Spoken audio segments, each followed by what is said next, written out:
pone ahora ¿Al tab? Sí, dale. Y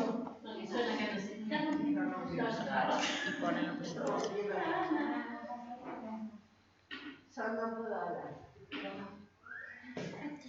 Vamos a poner el puntero láser.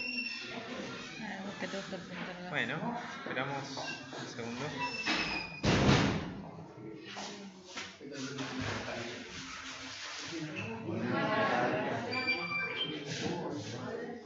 Bueno, muy buen día a todos y a todas.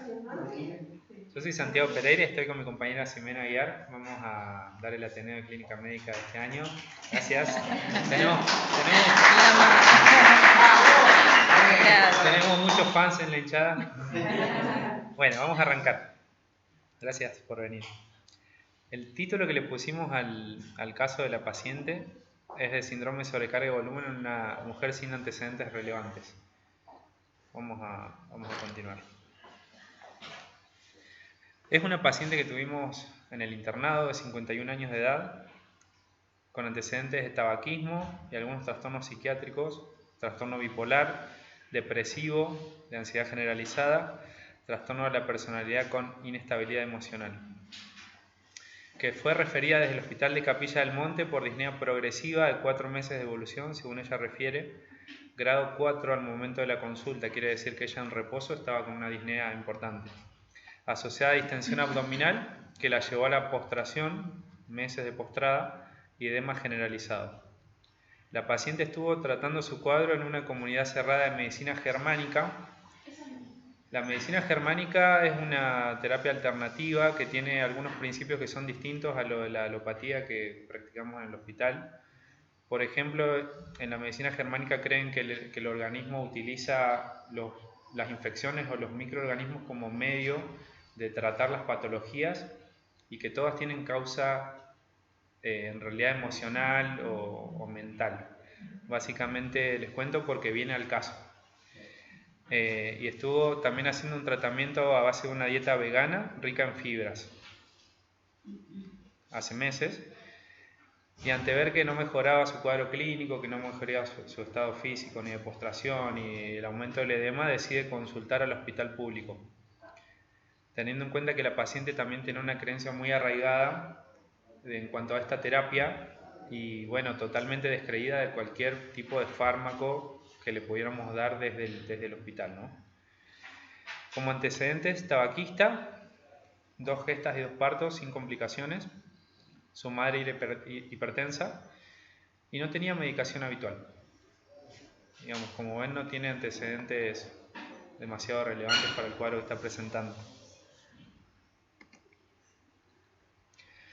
Al examen físico, y si voy muy rápido me pueden detener,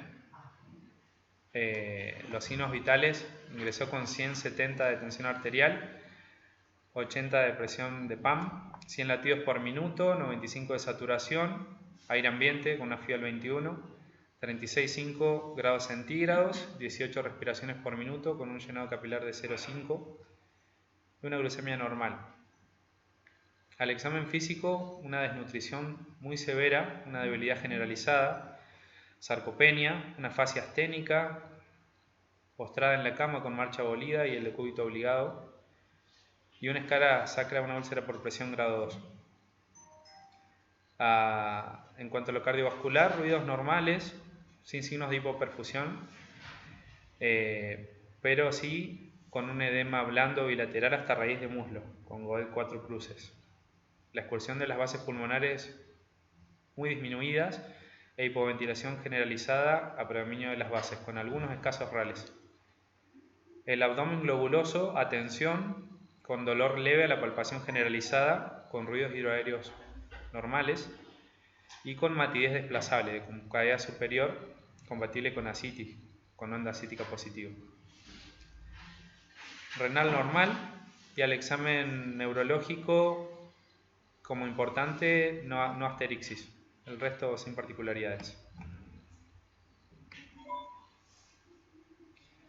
Se le solicita un laboratorio por guardia en la consulta de la guardia, en la que ya hay algunos elementos que nos pueden empezar a orientar en cuanto a la etiología de este síndrome que tiene la paciente. Hemoglobina de 10, es decir, tiene una anemia, valor normal para una mujer como ella 12, que tenía un volumen corpuscular normal, pero los parámetros en cuanto al hierro de la paciente estaban levemente disminuidos. 9.200 blancos con 78% de neutrófilos, 191.000 plaquetas, APP de 62%, disminuido, KPTT de 35, función renal normal con un filtrado por seca de EPI de 130, urea de 38, amilasa de 23, hiperbilirrubinemia con una bilirrubina total de 1.5, directa e indirecta de 0.7, FAL de 105, glucemia de 120, GGT de 18, LDH de 291, una proteína C reactiva de 32, es decir, un parámetro inflamatorio, proteínas totales 7 con albúmina de 2.3, hipoalbuminemia, globulinas de 4.6, GOT 38, GPT de 21, pH de 7.38, PCO2 de 40, PO2 de 133, VICA de 22, exceso de bases de menos 2.2, con saturación de 98%, sodio 138, potasio de 3.9, cloro de 101 y láctico de 1.5. Como relevante vemos sobre todo algunos parámetros de insuficiencia hepática, ¿no? Y la anemia, y parámetros de inflamación sistémica. Esta es la TAC de ingreso de la paciente. Se realizó en la guardia una tomografía, adelante, de tórax, abdomen y pelvis, en la que se observa algunos órganos en el líquido acítico con derrame pleural bilateral y se ve que está comprometiendo el volumen pulmonar por la presión abdominal y por la cantidad de líquido que tiene, ¿no? Estos son los cortes coronal y sagital del tórax, en los que se puede ver mejor aún el derrame pleural, que es a predominio derecho, y el resto sin particularidades. Gracias. Un corte a nivel de abdomen y uno a nivel de pelvis, en el que se observa la ascitis, que es masiva, que es atención.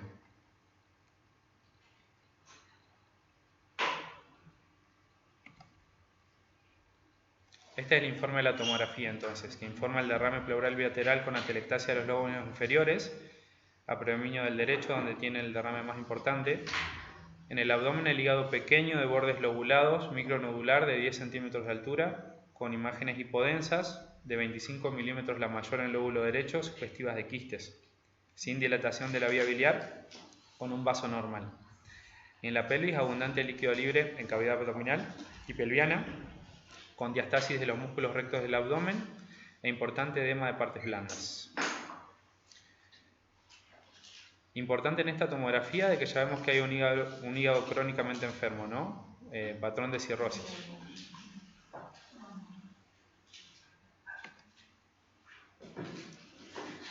¿Vamos bien? ¿Se escucha bien?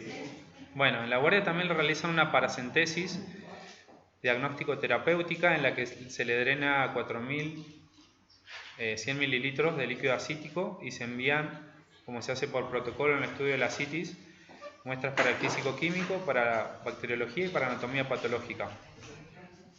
Por supuesto que el resultado de la anatomía patológica demoró unos días más, el físico-químico generalmente está en 1 o 2 horas y el cultivo bacteriológico a los 2 o 3 días, en la que se observa en el líquido peritoneal proteínas totales de 1.4, glucosa de 105, LDH de 58, colesterol de 25, con un aspecto ligeramente turbio, color amarillo ámbar, no presenta coagulación, leucocitos de 40, es decir, son pocos leucocitos, un pH de 8 y un GASA de 1.3. El GASA es la relación que hay entre la albúmina en el suero, es decir, en la muestra de sangre del paciente, y la albúmina que hay en el líquido acítico. Y esto ya nos da un parámetro importante en cuanto a la etiología de la ascitis. En un cuadrito que hay más adelante lo vamos a ver un poquito mejor. Ahí está el cuadro. Entonces la paciente tiene 1.3 de GASA. En este cuadro podemos ver que cuando tiene más de 1.1 es compatible con cirrosis hepática. En el contexto de la insuficiencia hepática y la imagen ya que tiene la tomografía, nos orienta a que la paciente está con la ascitis por cirrosis y no por otras causas. Aunque como todo en medicina, digamos, uno no puede ser tajante o taxativo con esto, pero orienta más a que es un cuadro hepático, una cirrosis hepática, a por ejemplo una carcinomatosis peritoneal o que es una ascitis de otro tipo. El cultivo vino sin desarrollo y la anatomía patológica dice que a la centrifugación del líquido acítico los extendidos muestran un fondo proteináceo sin elementos celulares que permitan arribar a un diagnóstico. Bueno,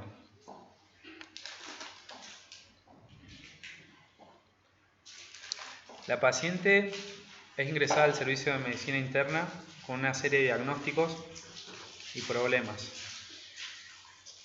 El primero de los diagnósticos sindrómicos es el síndrome de sobrecarga de volumen, que hasta este momento, por supuesto que creemos que es por insuficiencia hepática de una etiología que hay que determinar, pero que no podemos descartar con los elementos que tenemos hasta el momento que no tenga, por ejemplo, una insuficiencia cardíaca descompensada o que esté perdiendo proteínas y albúmina por riñón, es decir, un síndrome nefrótico.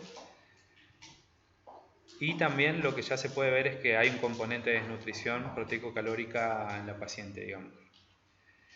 Este síndrome consuntivo que tiene la paciente, con una caquesia muy importante, hasta este momento sospechamos que puede ser secundario a una neoplasia, una patología digestiva, a un proceso inflamatorio sistémico, tenemos parámetros de inflamación, y a un problema psicosocial, en el sentido de que esta paciente estaba hace meses, a partir de sus creencias de que ella tenía que realizar una determinada alimentación para sanar su problema, y también secundario a cierta falta de recursos, es decir, al acceso a la alimentación.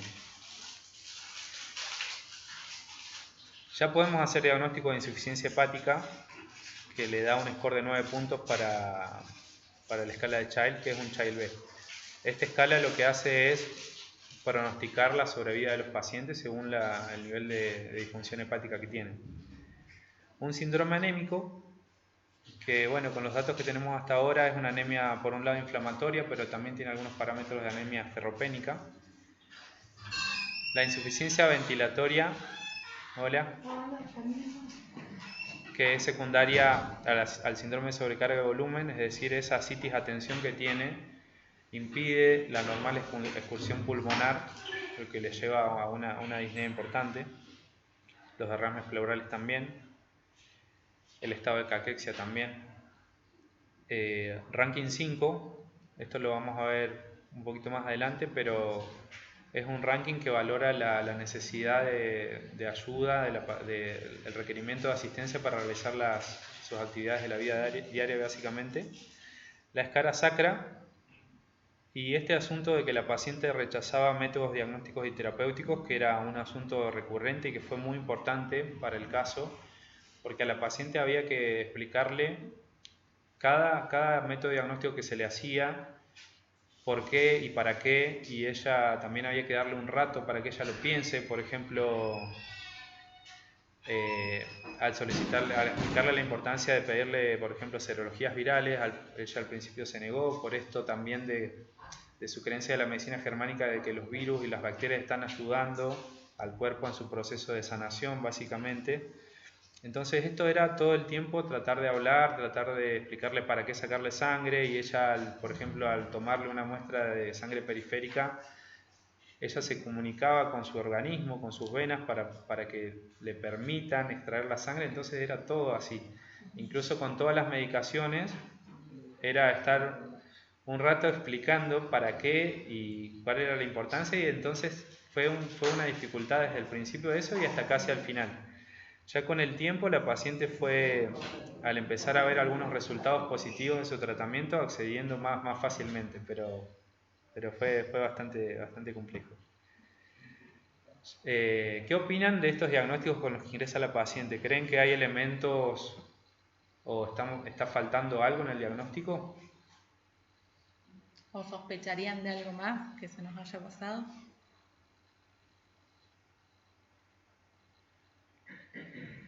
¿No sabe, no contesta? ¿Pidieron ProBNP en algún momento? Esto es lo que sucedió hasta que la paciente está en la guardia e ingresa al piso. Por supuesto que la insuficiencia cardíaca fue uno de los diagnósticos diferenciales y continuamos a partir de este momento con otros estudios diagnósticos. En realidad no, básicamente dieta, lo que hacía, y un proceso de sanación emocional, según lo refería. ¿Estaba en estado de caquexia? Sí, extremo. Sí, totalmente caquexia. Bueno, seguimos, ¿no? Bueno, planteados estos diagnósticos o estas sospechas diagnósticas, empezamos a pedir complementarios y iniciar tratamiento con la autorización de ella, ¿no? Porque como les contaba Santi, teníamos que pedirle autorización para administrarle cualquier tipo de droga o medicación, porque ella negaba que existiesen las patologías que nosotros le explicamos que podía tener. Así que bueno, implementamos el día 23 de junio, que ingresa al servicio de medicina interna, indicamos furosemida en goteo, que en un principio fue lo único que ella aceptó. Después la fuimos hablando junto con el equipo de salud mental, que nos ayudó un montón, para poder ir instaurando otras medicaciones. Administramos también espironolactona, el complejo vitamínico B. Ella no era vegana, no tenía una dieta estricta. De hecho, cuando ingresó al servicio empezó a comer y comía con ganas, tenía mucha hambre. Le administramos albúmina, vitamina K, hierro, ácido fólico, una dieta hiposódica pero hiperproteica, kinesioterapia respiratoria y kinesioterapia motora. Y le realizamos el servicio de cirugía general le realizó una flebotomía por presentar malos accesos venosos periféricos. Se indicó el peso diario de la paciente para el control de la disminución del peso, para el tratamiento de esa ascitis y el balance hídrico estricto. El día 24 de junio le solicitamos marcadores tumorales, CA19-9, el carcinoma embrionario, la alfa-fetoproteína, serologías virales y para Chagas, para sífilis, anticuerpos para enfermedades autoinmunes, el factor reumatoideo, los anticuerpos anticítricos citrulinados, los FAN, los ANA, los ENA, toda la batería de anticuerpos autoinmunes, ¿sí? Laboratorio de control con calcio, fósforo, magnesio, ProBNP, perfil lipídico, una muestra aislada de orina con creatininuria, urea urinaria, ionograma urinario, albuminuria y proteinuria, con el objetivo de ir descartando de este panel de diagnósticos presuntivos que teníamos.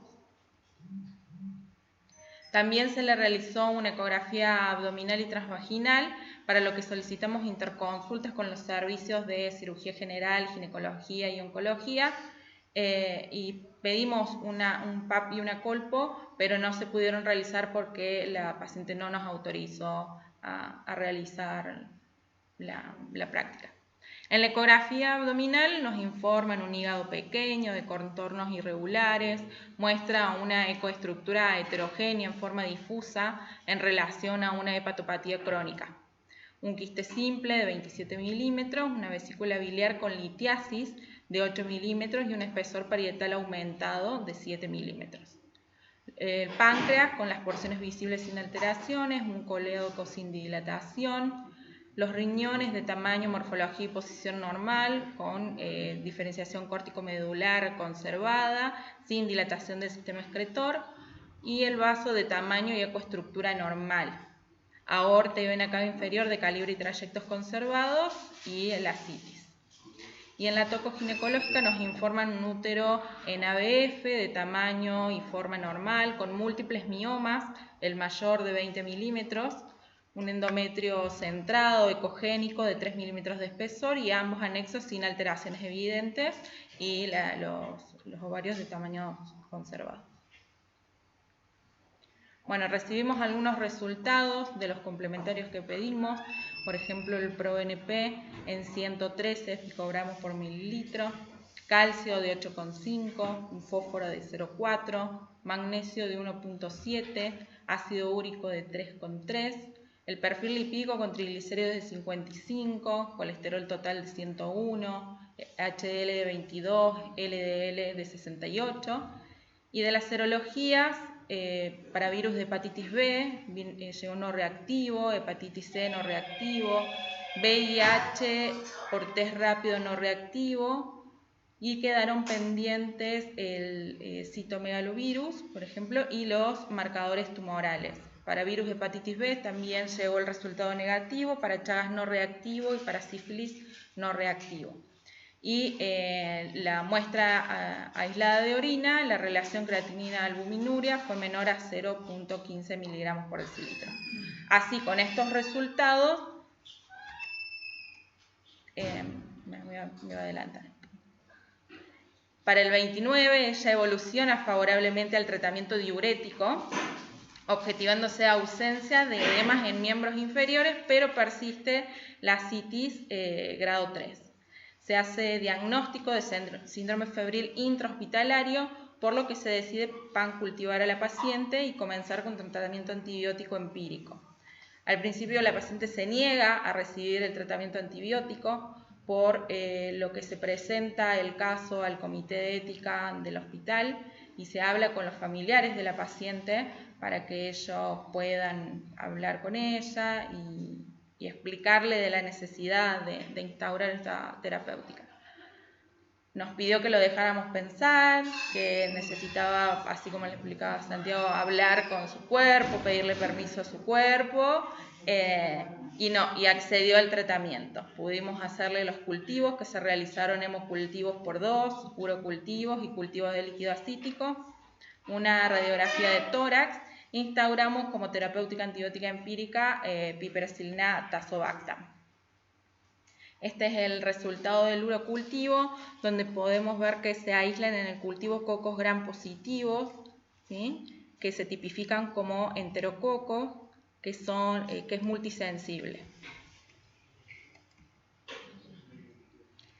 En el contexto de este síndrome febril intrahospitalario que tiene la paciente, su función hepática empeora, pasando de un child B a un child C, evoluciona con ascitis a tensión, con requerimiento de paracentesis evacuadoras frecuentes y diuréticos a dosis máximas, es decir, 160 miligramos al día de furosemida y 400 miligramos al día de espironolactona, asociado a tendencia a la hipotensión. Y en cuanto a su debilidad, se pudo ir recuperando la movilidad activa de los miembros y la tolerancia a estar sentada sin ayuda. Bien, teniendo ya esos estudios complementarios, podemos descartar algunos, ¿sí?, como por ejemplo el de insuficiencia cardíaca y el de síndrome nefrótico, porque no teníamos los parámetros y no teníamos la clínica, ¿sí? Sí, podemos seguir pensando en la desnutrición calórico-proteica que la tiene, hacer diagnóstico de ascitis refractaria, ¿sí? Todavía no podemos descartar que esto no sea secundario a una neoplasia, está con un proceso inflamatorio sistémico, sigue siendo un problema el estado psicosocial de la paciente. Ahora tenemos el diagnóstico de ITU intrahospitalaria, el síndrome anémico, la insuficiencia ventilatoria, el ranking 5, la escara sacra grado 2 y que la paciente rechaza los métodos diagnósticos y terapéuticos. Bien, para ir descartando un poco de estos cuadros diagnósticos que nos quedan, investigamos un poco, nos ponemos a evaluar a ver qué nos falta pedir para poder descartarlos y hablamos un poco de cada una de estas patologías, ¿sí? Por ejemplo, el síndrome de sobrecarga de volumen, en este caso, la expansión del volumen del líquido extracelular se desarrolla en pacientes típicamente con insuficiencia cardíaca, renal, síndrome nefrótico o cirrosis, también en pacientes con procesos tumorales que pueden desarrollar síndrome de sobrecarga de volumen. La retención renal de sodio aumenta en todo el contenido corporal. Este incremento lo que va a producir son diversos grados de sobrecarga. Puede estar esta anatremia elevada, bajo normal, a pesar del aumento del contenido mismo del sodio. Este aumento del sodio es el evento fisiopatológico fundamental que determina la sobrecarga de volumen, y esto lo que va a hacer es incrementar la osmolaridad, ¿sí? Entonces se desencadenan mecanismos compensadores para promover la retención de agua. Y cuando esa retención de agua es mayor a 2,5 litros, es cuando aparecen los edemas. Dentro de las patologías que más frecuentemente causan la ascitis, tenemos a la insuficiencia cardíaca, a la cirrosis, a la insuficiencia renal, el síndrome nefrótico y el embarazo. Como signos y síntomas sobresalientes, el edema, que es depresible y palpable en tejidos blandos declives, la ascitis en el abdomen, la disnea y los crepitantes por el líquido intersticial en los pulmones y el aumento de peso. Con respecto a lo que es la insuficiencia hepática crónica, que esto ya sabemos de que la paciente lo tiene, ¿sí? Está determinado por los laboratorios que hemos tenido, y podemos decir que la insuficiencia hepática crónica o cirrosis es un proceso difuso que se caracteriza por la fibrosis y la conversión de la estructura normal del hígado en una disposición nodular anormal, ¿sí? Se forman los que son este tejido de los nódulos de regeneración, ¿sí? Y se entra en una insuficiencia hepática con la falla de la función del hígado de producir todos los metabolitos o los factores de coagulación, por ejemplo, ¿sí? En consecuencia, es la consecuencia de un daño hepático crónico debido a múltiples causas. Las más frecuentes, el alcohol, las infecciones virales, las enfermedades autoinmunitarias, los daños inducidos por fármacos, la colestasis y las enfermedades metabólicas.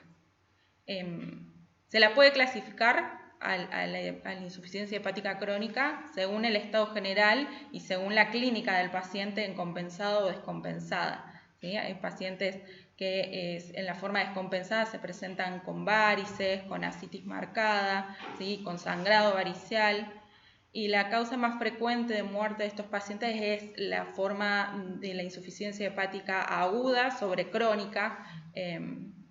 Y bueno, y tenemos por ejemplo la escala de Child-Pugh que nos marca esto, el pronóstico de sobrevida de estos pacientes. Por ejemplo, un Child-C tiene un pronóstico de vida a 10 años bajo, ¿sí?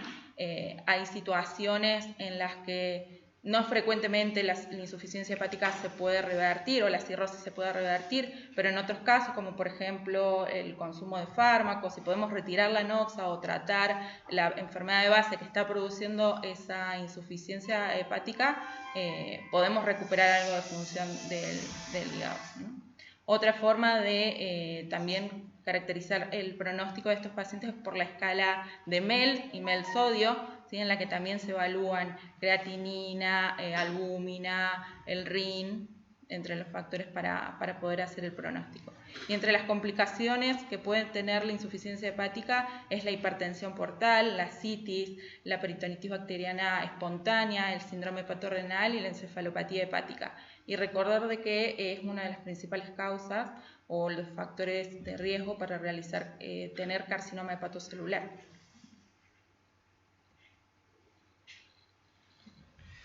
Bueno, siguiendo con las patologías que presentó la paciente, una de las más importantes en cuanto a su pronóstico, por su mal pronóstico, es el diagnóstico de ascitis refractaria.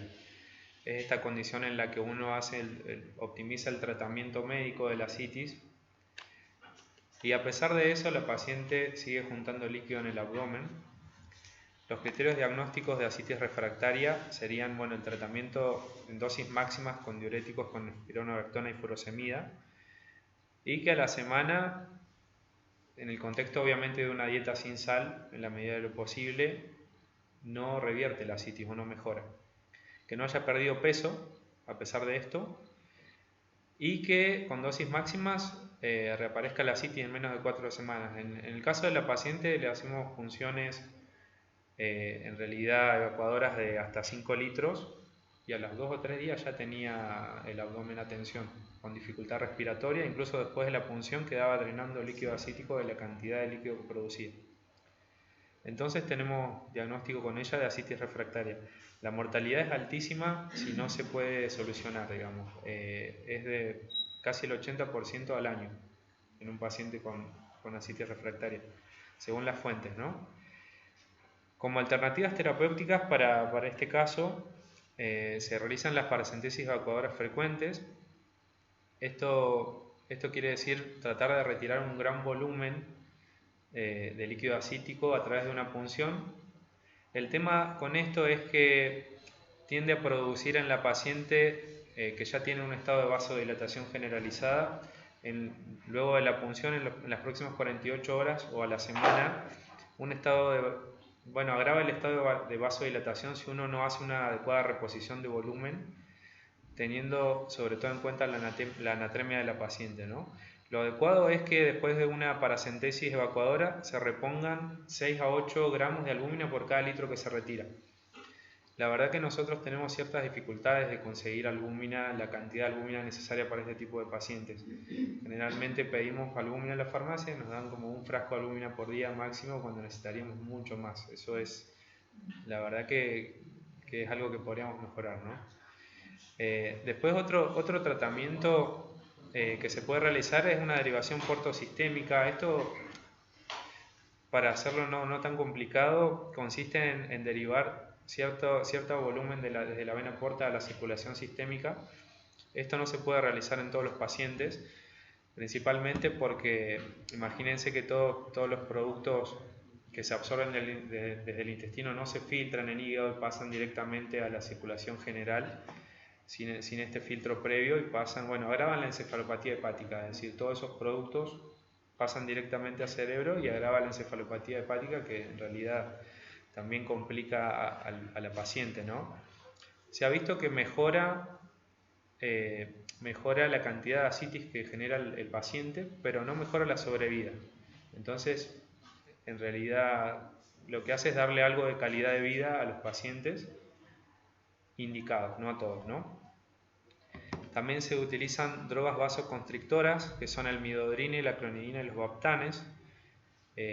Estos fármacos lo que hacen es intervenir en la hemodinamia de estos pacientes para tratar de mantener la presión arterial, la presión de perfusión, sobre todo renal, que es quien maneja los volúmenes principalmente de los pacientes, ¿no? Ya vamos a hablar un poquito más de lo que se eligió con esta paciente.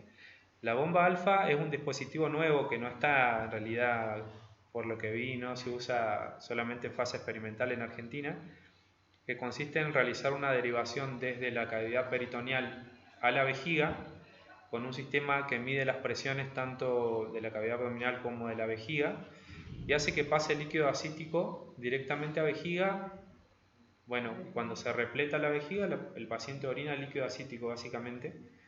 Tiene las dificultades primero de que no está accesible, ¿no? Acá, y también que tiene que el paciente enchufarse 20-40 minutos por día a una batería básicamente. Sí, un poco incómodo.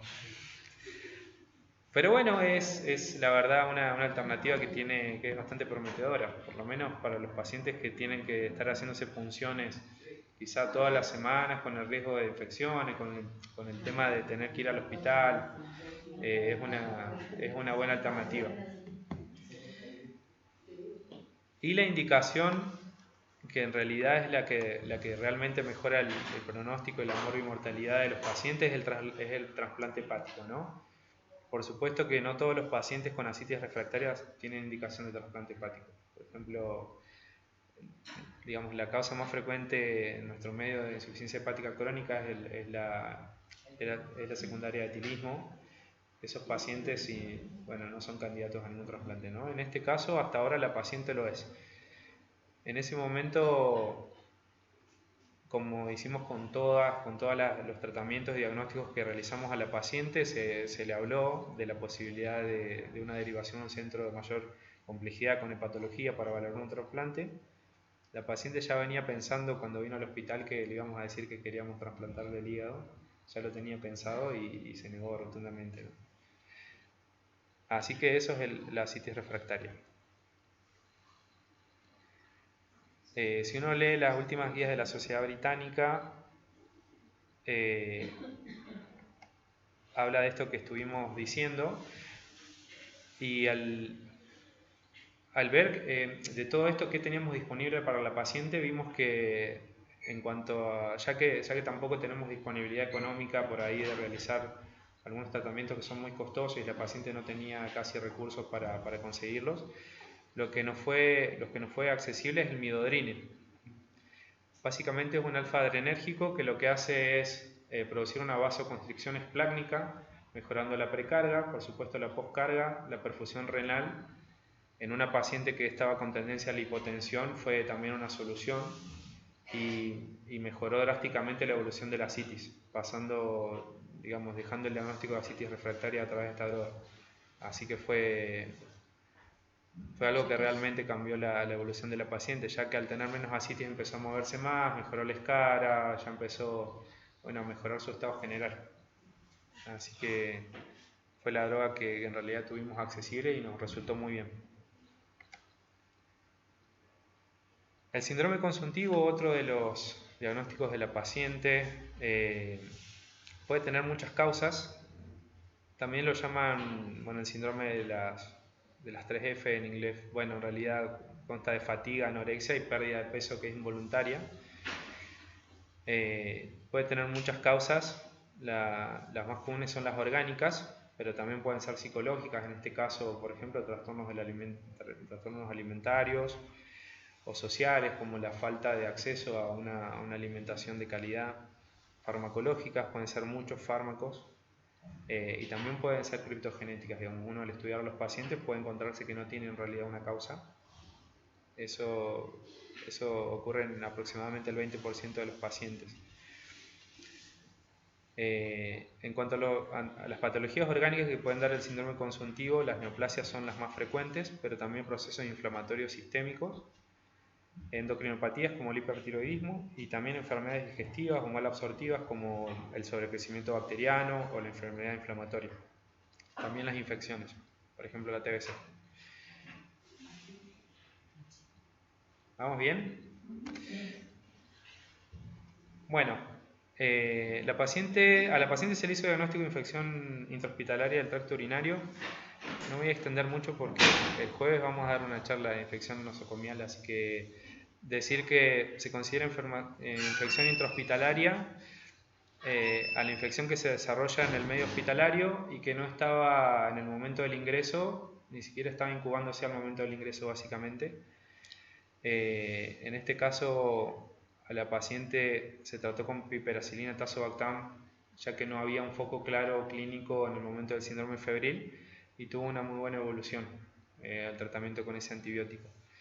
Generalmente, en este caso el urocultivo de un enterococo multisensible, es decir, no siempre la infección nosocomial es por organismos multiresistentes, sino que a veces son por organismos que están en la flora normal de los pacientes.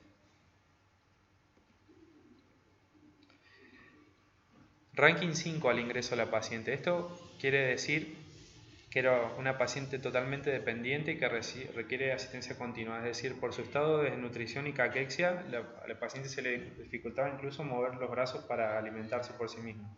No podía ni siquiera incorporarse sentada. A través de la terapéutica fue mejorando en este sentido. Aproximadamente a las 2 semanas o a los 20 días de su estancia ella ya podía sentarse sin ayuda, empezar a trabajar gracias al servicio de kinesiología de clínica médica, empezar a incluso trabajar, empezar a pararse con ayuda, y en ese sentido la paciente se fue muy bien. Ya lo vamos a ver en cómo sigue la evolución. Las úlceras por presión son frecuentes en los pacientes hospitalizados, pero sobre todo cuando tenemos este factor de la gran masa de agua que tenía, de asitis, en su abdomen, que presionaba en la zona sacra. Una úlcera por presión se divide en grados. En la primera, por supuesto la más leve, hay un eritema de la piel sin pérdida de continuidad. La úlcera grado 2, que es la que ella tenía. Hay una úlcera, pero que no llega hasta el tejido celular subcutáneo. Grado 3 cuando llega, grado 4 cuando afecta masas musculares o planos óseos.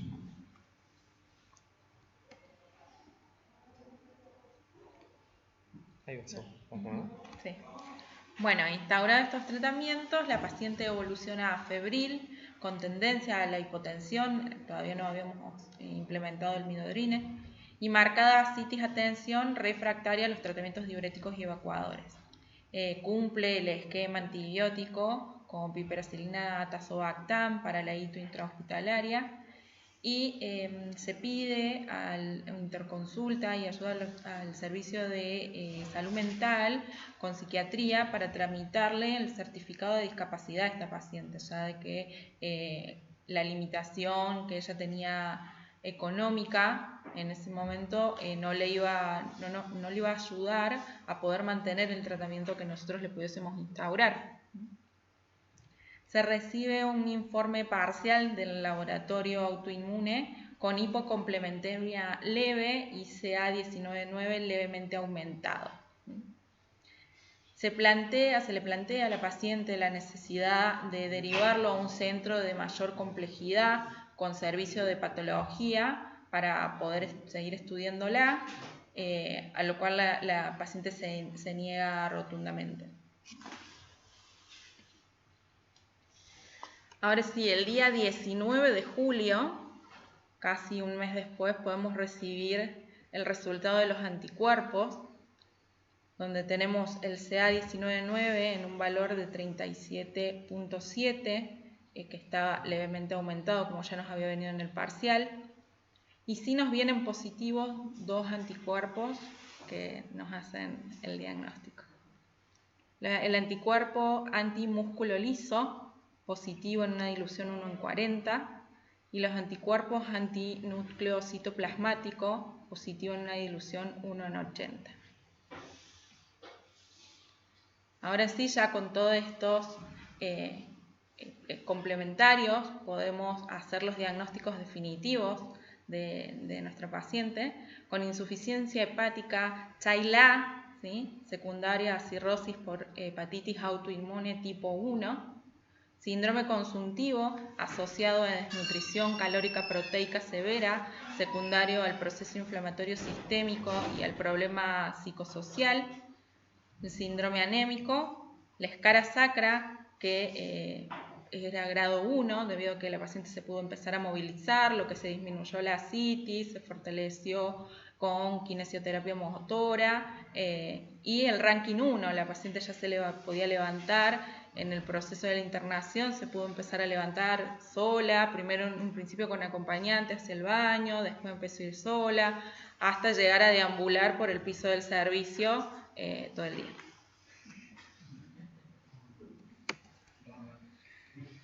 Bueno, vamos a hablar un poquito de lo que son las hepatitis autoinmunes.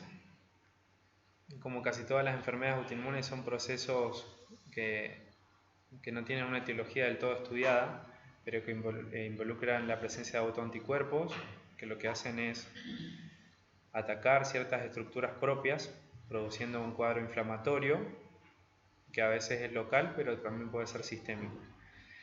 La hepatitis autoinmune es un trastorno necroinflamatorio crónico del hígado de causa desconocida.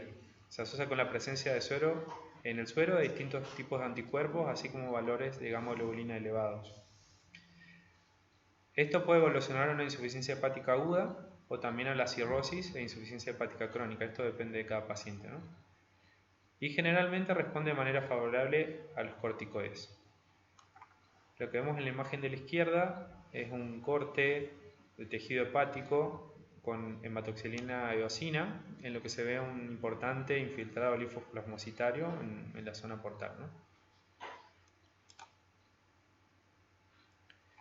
La hepatitis autoinmune se clasifica en dos tipos, tipo 1 y tipo 2. Tipo 1 es la que tiene nuestro paciente. Se diferencian en la presencia de algunos anticuerpos específicos que las diferencian, ¿no? La tipo 1 se puede presentar a cualquier edad, como casi todas las enfermedades autoinmunes, es más frecuente en mujeres. Como ven, hay una pequeña diferencia con respecto a la tipo 2. Se asocia frecuentemente a otros trastornos autoinmunes. La gravedad es variada, como les dije, puede llevar a un fallo hepático agudo, que incluso puede ser fulminante, requiriendo una terapéutica urgente, o puede evolucionar a través de los años, ¿no? Llevando a una cirrosis, como en el caso de la paciente. En la mayoría de los casos responde bien al tratamiento, a diferencia de la tipo 2.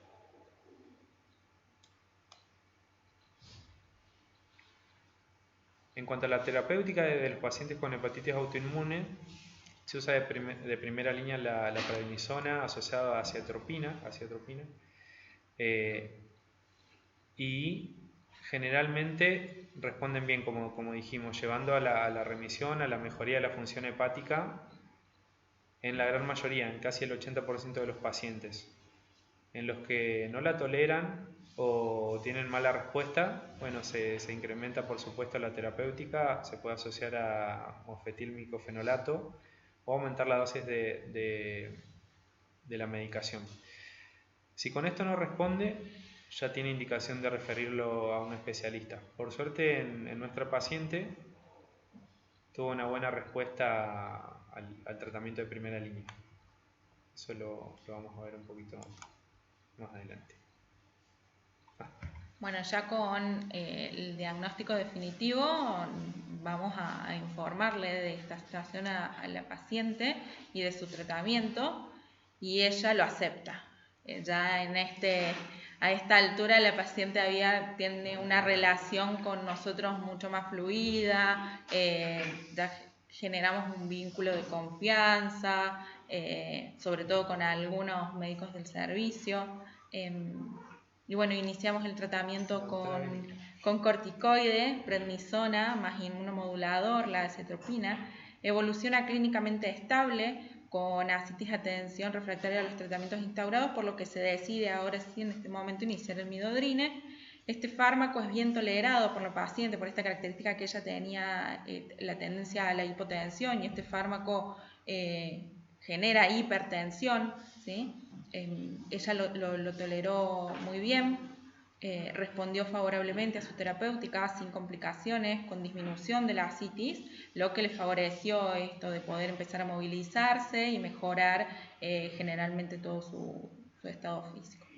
Ante la buena evolución, se decide iniciar el plan de externación de la paciente, que se ve dificultado y demorado por su condición social, para lo que se pidió en este caso la asistencia del Servicio de Salud Mental, Servicio Social, generar el certificado de discapacidad para poder proveerle de medios a la paciente, y pudimos concretar su alta hospitalaria al día 40 de internación, y se retiró del nosocomio asintomática, autoválida, con mínima ascitis y muy agradecida de todo el equipo médico. Bueno, muchas gracias.